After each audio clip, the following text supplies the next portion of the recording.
Hello साथीहरु, good afternoon. बहुत धेरै गर्मी छ है साथीहरु। यो गर्मीमा चाहिँ सबैजना घरतिरै बस्नु, बाहिर यति साह्रो ननिक्लिनु होला। अरु साथीहरु जति सक्नुहुन्छ यो गर्मीमा चाहिँ तपाईहरु एकदम पानी सानी खाएर बस्नु है, नभए फेरि डिहाइड्रेसन हुने बहुत चान्स हुन्छ। किनकि हाम्रो पानी अलिक कम खाएको लागि हाम्रो शरीरमा पानी अलिकति यो पसिनाले निक्लेर जान्छ त, त्यसको लागि धेरै नै असुविधा हुन्छ शरीरमा।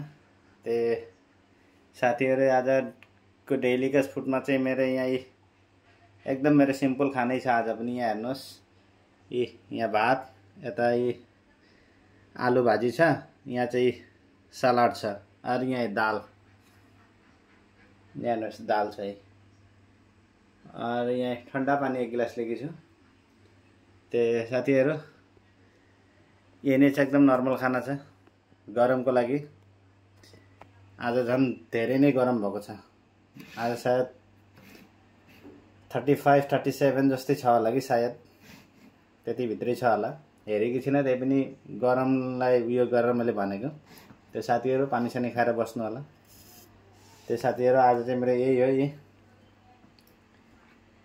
यही साथीहरु, एकदम नर्मल खाना छ, बोइल दाल हो। त्यही साथीहरु, बाई बाई। आजको लागि यति नै हो। मैले चाहिँ खान थालेको है साथीहरु। त्यही बाई बाई छ।